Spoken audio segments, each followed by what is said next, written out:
Formula E car race case విచారణను ACB court August 25కు వాయిదా వేసింది. నిందితులైన కేటీఆర్, ఐఏఎస్ అరవింద్ కుమార్, మాజీ చీఫ్ ఇంజనీర్ బిఎల్ఎన్ రెడ్డి హాజరును ఏసీబీ కోర్టు పరిగణలోకి తీసుకుంది. 1,00,000 పూచీకత్తు, 2 షూరిటీలు సమర్పించాలని కేటీఆర్ను ఏసీబీ కోర్టు ఆదేశించింది. 8 లక్షల రూపాయల వరకు కూడా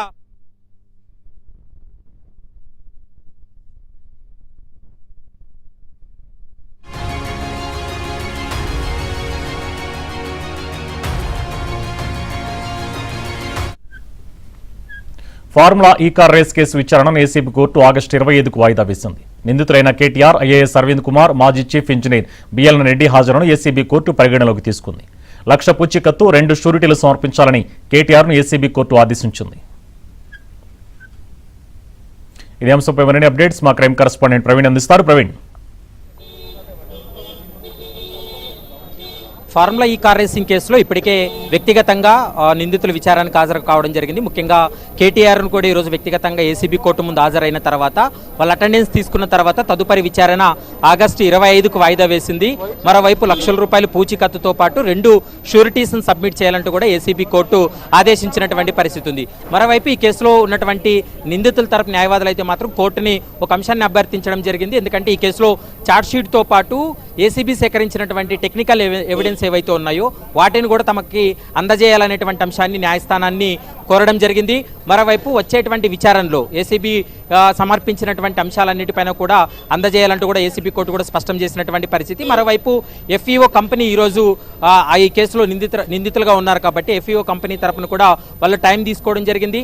మరోవైపు మిగిలినటువంటి నిందితులందరూ కూడా ఈరోజు వ్యక్తిగతంగా విచారణకు హాజరైనటువంటి పరిస్థితి ఉంది. ఈ అటెండెన్స్ తర్వాత నెక్స్ట్ ఈ కేసులో ట్రయల్ కొనసాగేటువంటి అవకాశం ఉంటుంది. ట్రయల్ తర్వాత ఈ కేసులో అంటే ఇటు ఆరోపణలు ఎదుర్కొని ప్రస్తుతం నిందితులుగా ఉన్నటువంటి వారు కూడా ఈ అంశానికి సంబంధించి కూడా వాళ్ళ అభ్యంతరాలు వ్యక్తం చేస్తూ వాళ్ళ యొక్క వాదనలు కూడా వినిపించే అవకాశం ఉంది. ప్రస్తుతం ఈరోజు ఏ విధంగా అంటే ఈరోజు జరిగినటువంటి ప్రొసీజర్ ఏంటి అనేది ఒకసారి న్యాయవాదులతో మాట్లాడదాం. ముఖ్యంగా ఈరోజు ఏసీబీ కోర్టు ముందు వ్యక్తిగతంగా కేటీఆర్ హాజరు కావడం జరిగింది.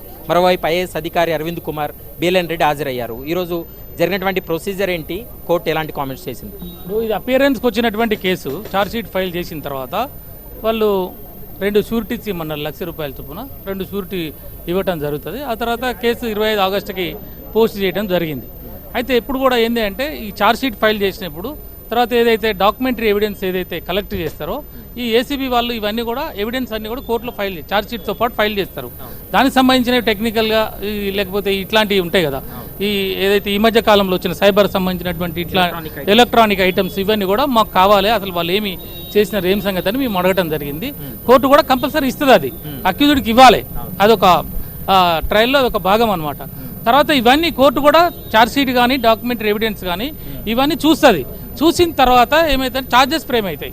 ఛార్జెస్ ఫ్రేమ్ అయిన తర్వాత విట్నెస్ని ప్రవేశపెడతారు. అప్పుడు విట్నెస్ని ప్రవేశపెట్టి విట్నెస్లు ఏం చెప్తారు, విట్నెస్ని మళ్ళీ మేము క్రాస్ చేసుకుంటాం. అక్యూజ్డ్ తరపున క్రాస్ చేసిన తర్వాత ఆర్గ్యుమెంట్స్ ఉంటాయి.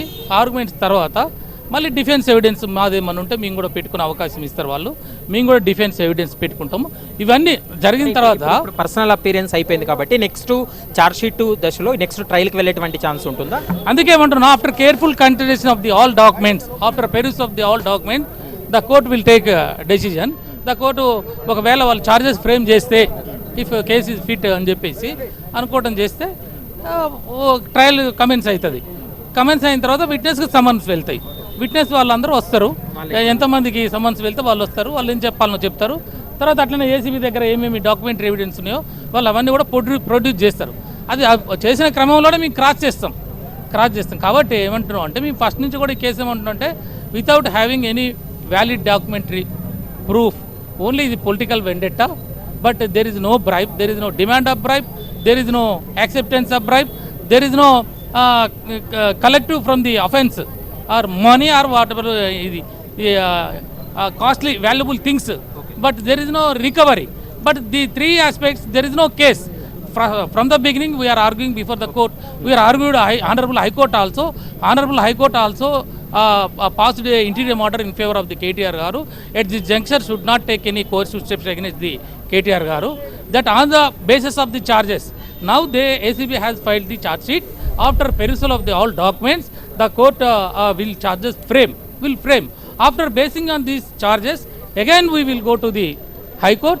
There is a case posted for the argument. We will argue before the Honorable Court. We are clearly saying there is no case at all. Only this is a political vendetta. Only false case, forgery case, baseless case. They have registered against the KTR and they are defaming the opposition leaders.